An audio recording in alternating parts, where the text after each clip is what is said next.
en attendant aussi lijjanti yeneen village yi nga xam ne voilà ñëw nañ fa natt te waxagul lu leer ñu fexe ba ñoom it ñu defal leen ak ñi nga xam ne nattagul ñu natt leen ñun loolu lañ bëgg. parce que bu ma sañoon tey jii bu doon ci man rek la dépendre moom ñëpp ngi tàkk.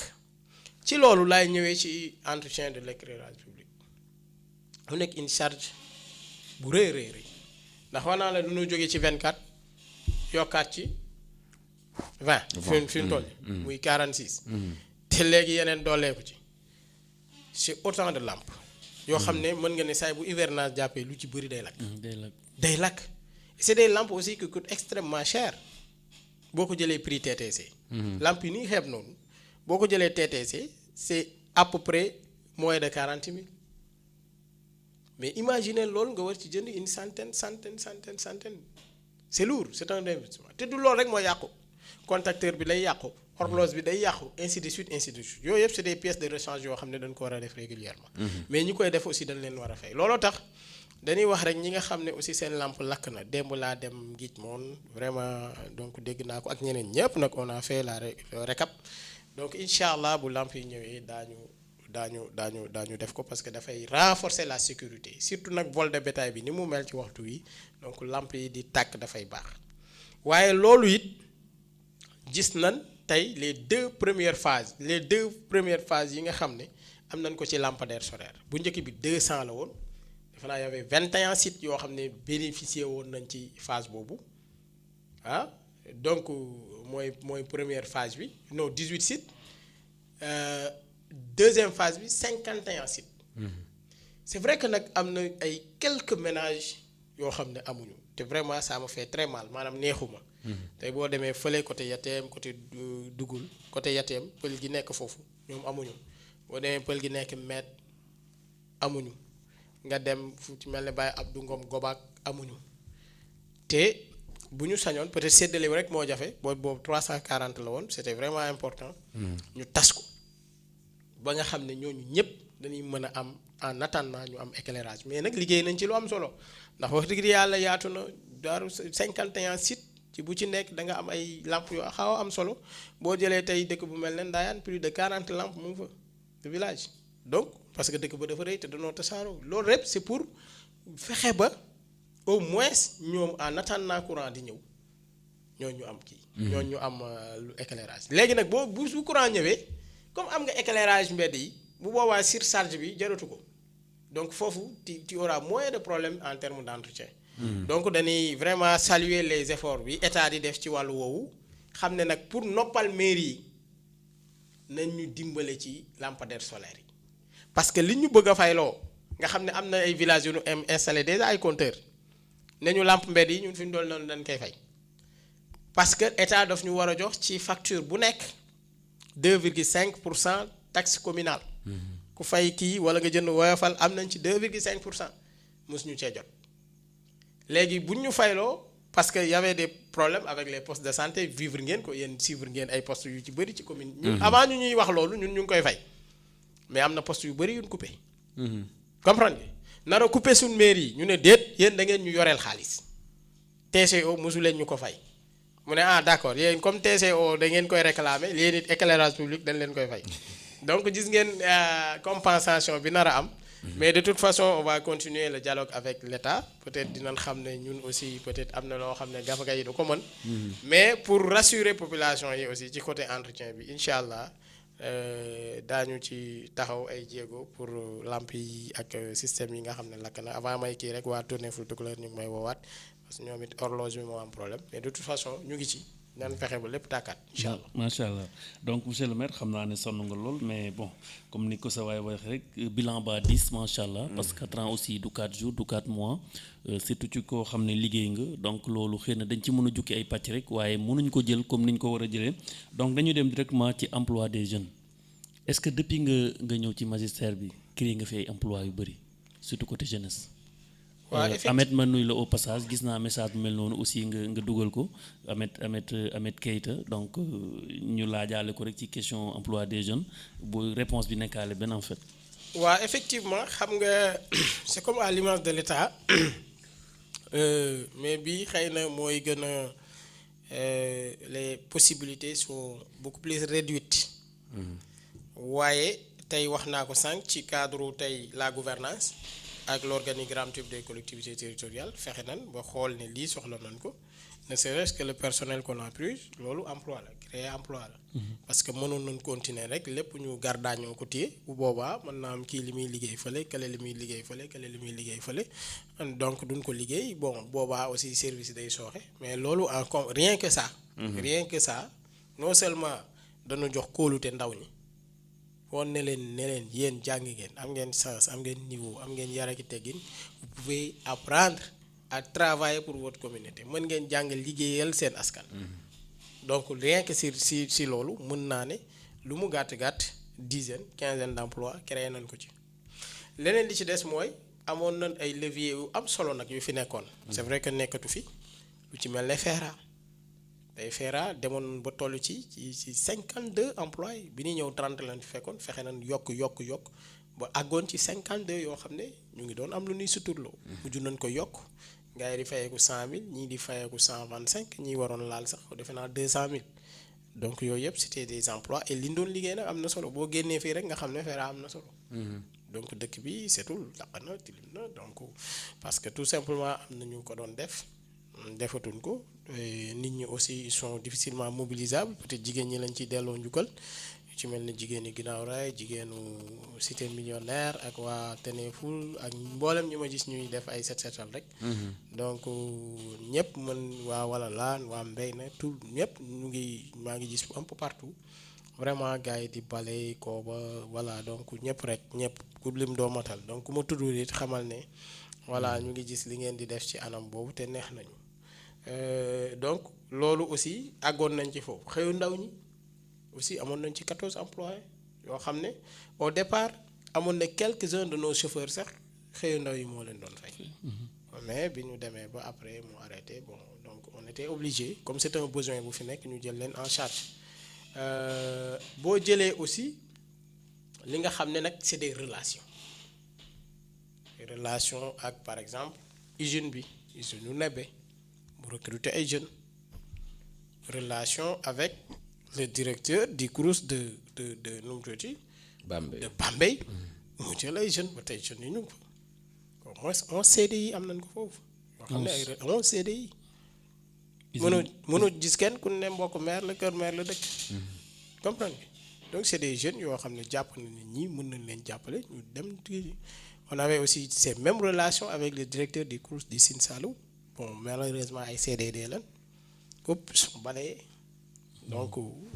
voilà donc loolu la quoi donc mais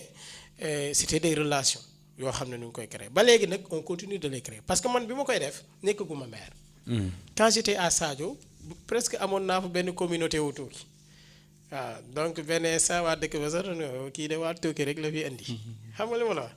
donc yàgg nañ ci loolu. ba à Touba les activités qu'on a là-bas donc boo fa dee da nga mën a gis waa Tuuki nga xam ne bon nit ki aussi bay ci sa wewu tànk.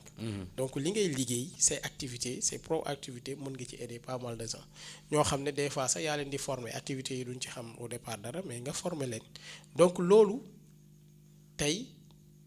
jëm nañ ko liggéey. léegi nag lan moo mën a créer dëgg emploi mooy fexe ba li ñu nekk di def ci domaine agriculture dinañ fa ñëw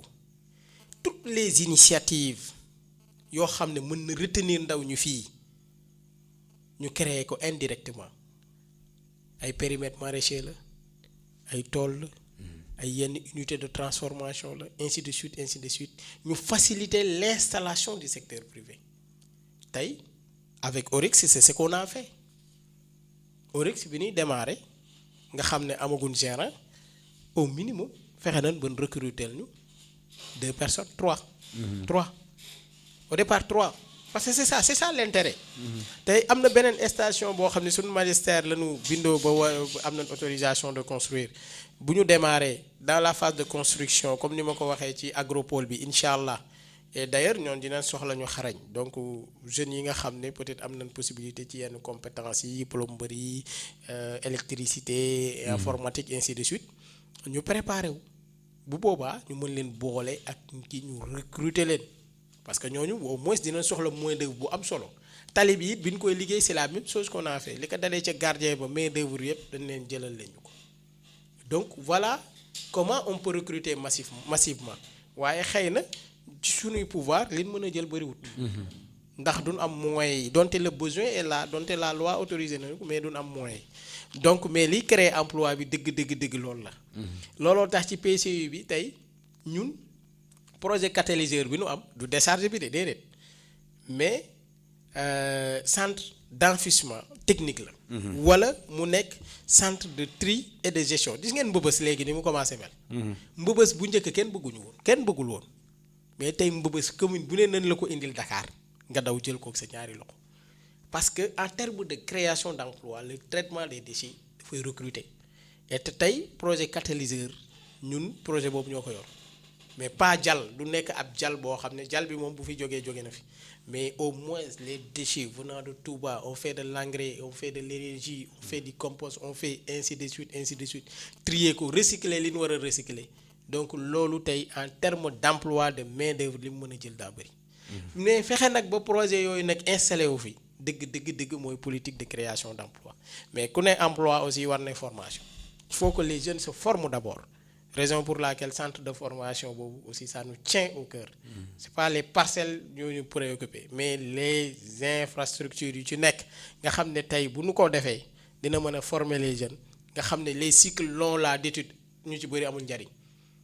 bala nga am master bala nga am doctorat ainsi de suite nga galérer dans les universités say parents mu ñu fay alors que yow à partir du BFM tu peux avoir une formation qualifiante boo xam ne dina la jox métier boo xam ne da ngay am ay compétences sûres et certaines te loolu du la teree jàngaa da ngay nekk di liggéey di jàngaale comprendre nga donc loolu tey foofu la réew mi war a jëm su ko defee xale yi dootul ci sati mbëkk mi su ko defee xale yi bu noor jotee ñu sawar a toog ci dëkk bi am nañ lu mu fi liggéey sàcc si sax dinañ wàññeeku parce que dëkk bu ne xale yu góor yi bëri na sàcc yi duñ ko yàpp mais dëkk boo dem wax dëgg yàlla jigéen ñi kese loolu ci insécurité foofu la tàmbale mais il faut retenir les jeunes ici ci njàng ñuy mën di jàngee fii mais aussi ci formation ñuy mën di former wu fii mais ci liggéey aussi. Voilà merci monsieur le maire. ci côté bala ngaa génn emploi jot naa fi benn message anonyme sànq buy laajte ne fonction publique locale bi mu ne ndax fan la toll loolu la wax fu fonction publique locale bi toll noonu la ko bindee. waaw effectivement laaj na nag lu am solo. ndax loolu moom defe naa durant l'année 2025. yaa xam naa ni ma waxee sànq ci grève greffier yi parce que ñii sax seen grève moo gën a yàgg. les travailleurs des collectivités territoriales. moo gën a yàgg. léegi nag ministère bi li ci war ci gëstu li ci wax ci càmbar effectif yi li ci war ci càmbar dooley collectivités territoriales yi li ci jar ci càmbar besoin de financement yi pour permettre tey la réalisation wala la matérialisation effective du fonction publique locale bi. ñu fexe ba jëmmal ko. ba travailleurs des collectivités territoriales moo xam secteur santé lan nekk ak secteur bu mën a nekk. ñu mën a gis seen bopp voilà liggéey ñu ngi en cours. léegi nag yaakaar nañ ne ministère bi parce que lii dafa yàgg de 2011 la ba léegi bi ñu ciy wax ak léegi dafa lu yàgg la. yàgg na vraiment donc jëmmal ko nag c'est tout à fait un problème mais yaakaar nañ ne avec le décret de 2020 organigramme type des collectivités territoriales avec les autres réformes surtout avec l'acte 4 de la décentralisation qui va venir. donc ñu ngi ci ca lañ jëm pôle territorial yi certainement ci 2026 bii dinañ leen jëmmal commencer jëmmal mais yaakaar nañ ne avec l'acte 4 avant élection yi donc war na ko mën a def réforme boobu li ñu war a changer ci gox-goxaan yi ñu changer ko li ñu leen war a dooleel yokk seen i ay compétences yokk seen ay moyens ñu def ko comprendre nga ba nga xam ne lii mu laaj ñi lu am solo la. parce que tamit dañ leen di gis nii rek ngeen di kii alors que ay sommes yu dérisoires ngeen di percevoir. comprendre nga et alors que c'est des gens qui travaillent yoo xam ne mérité nañ kay liggéey fële di am salaire bu xaw a am njariñ alors que kii li muy liggéey kële mënu ko. comprendre nga non seulement ci impact mais ci volume de travail mais aussi ci besoin des populations donc loolu vraiment laaj bu am solo la et que ñu ngi ciy liggéey avec les services avec les autorités compétentes et yaakaar naa ne ça sera partie intégrante de l'acte 4 de la décentralisation. merci merci monsieur le maire donc damay ñëw ci sa xarit yi muy sa mbokku jigéen ñi voilà donc est-ce que ñoom ci liggéey bi ñoo ngi ciy gis seen bopp ci wàllum financement jafe-jafe liggéey yu métti yi nga xam ne aussi mooy loolu est-ce que yéen a ngi liggéey en collaboration ak jigéen ñi surtout ci wàllum financement ñoo ngi gis seen bopp ci seen nguur. waaw effectivement mën naa ne financement yooyu ñoom ak jeunes yi ak jigéen ñi ñoo ko bokk ndax DER/FJ la tudd waaye yaakaar naa ne li ci ëpp ci ay bénéficiaires ay jigéen lañ maintenant man financement dafa am financement yoo xam ne man personnellement dama ko ragal du ma ko conseiller suma mbokk du ma ko conseiller suma xarit parce que financement dafa war a am lu ko laytaay. lu ko laytaay yow par exemple salarié nga tu as besoin de voilà un prêt pour achat de véhicule un prêt pour tabax kër un prêt pour nangam mais prêt pour takk jabar comprendre nga ah. am na léegi tamit yow jigéen ñi yow prêt pour xew. prêt pour peut-être voilà donc war nga ko def ci loo xam ne c'est sûr que amul rentabilité. wala amul rentabilité immédiate. échéance yi buy jot amoo loo fayee amuloo activité économique ça c'est un problème honnêtement parlant du ma ko conseiller kenn surtout nag bon je n'ai rien contre ay yenn microfinanciers yooyu mais seen taux yi dafay bëri. yow xaalis bi rek ngay gis derrière li nga war a fay est-ce que réellement yow sa financement boobu dina générer autant de revenus wala de bénéfices loolu dañ ko war a xool kon nag les groupes organisés ñun am na lu ñu ci jot a liggéey ci base de données Badel bi comprendre nga. donc pour identifier leen am na ci tey ay femmes yoo xam ne am nañ sax ay périmètres maraîchers groupement wu jigéen ñi lam jokkam yi maa ngi leen di nuyu au passage ñoom Fat Sarr ak ñoom Abi ñoom ñëpp. def nañ groupement am nañ délibération nga dem fële ci Walalaan aussi la même chose boo demee peut-être à Teneful Tukulóor c'est les jeunes ñoom ñoo ko porté am nañ délibération aussi pour au moins ñoom tey identifier nañ benn domaine d'activité boo xam ne tey bu ñu amee accompagnement d'une façon solidaire mën nañ séq activité yooyu. looloo tax man ma jàpp ne on s'est battu à l'époque DER/FJ ñun bokk nañ ci ñu njëkk a installé fii. au niveau de l'arrondissement fexe ba DER ñun la sax nag ñëw fi ñu taxawal ko gars yi 50 000 lan démarré woon tey jii am na ñuy am 400 000 c'est souple les intérêts bëriwul. te nin la koy fayee ko ku mën activité moo koy leb mais man li ma gis wax dëgg yàlla jigéen ñi di def suñu waree fay ñan caay fën. waaw dem jël kori jël kori faye caay fon wala jël caay fon faye kori wala jël kori faye baobab ota bon mais nan waxante dëgg est-ce que loolu c'est rentable boo waree fay sa càmmeñ yeeg sa nijaay yeeg sa ñëpp yëpp ñëpp ciy jàpp donc ça c'est un problème et des fois même bon malheureusement ay góor yu mel ne man dañuy yebal soxna si mu dem lépp ñëw jox la maa koy fay amul problème donc man li ma gis mooy vraiment privilégier la formation looloo taxoon am na ay quelques classes d'alphabétisation yu ñu jotoon liggéey avec Enabel avec toujours dans le cadre de l'agropole ak ministère de la femme de la famille de l'époque madame Fat Diané amoon na ay écoles yu ñu tijji woon pour former ay écoles yooyu amoon noonu ay financement yoo xam ne ñu ngi ci doon liggéey donc yu mel noonu man pour man former avant de financer c'est extrêmement important wutal leen activité wala xool koo xam ne mu ngi ci activité nga jàppale leen et loolu man pour man mooy li gën mais néanmoins vraiment avec DER bi tey ñu ngi ci benn volume de financement de 84 millions 875 yoo xam ne dugal nañ ko fii. 84 millions 875 mille. fii ci Tooki fii ci Tooki. ah macha allah. comprendre nga yoo xam ne 313 bénéficiaires maintenant am na tuuti jafe-jafe. ci fay bi te ñi fayul dañuy yàqal ñeneen ñi. kon nañuy góorgóorlu ci fay bi nga jël 50 000 fayuloo ko nga tax ba pratiquement ñoom duñ tijji parce que plus que tey groupement bi di fay plus que fédération bi di fay ñu leen di may possibilité may leen yeneen nouveau adhérent ñu ñëw dugg comprendre nga kon loolu nañ ci góorgóorlu bu baax ku dem ba mënoo fay bon nga gis ne kii génn moo gën nga génn comprendre nga mais honnêtement parlant mécanisme de financement bu efficace la bu efficace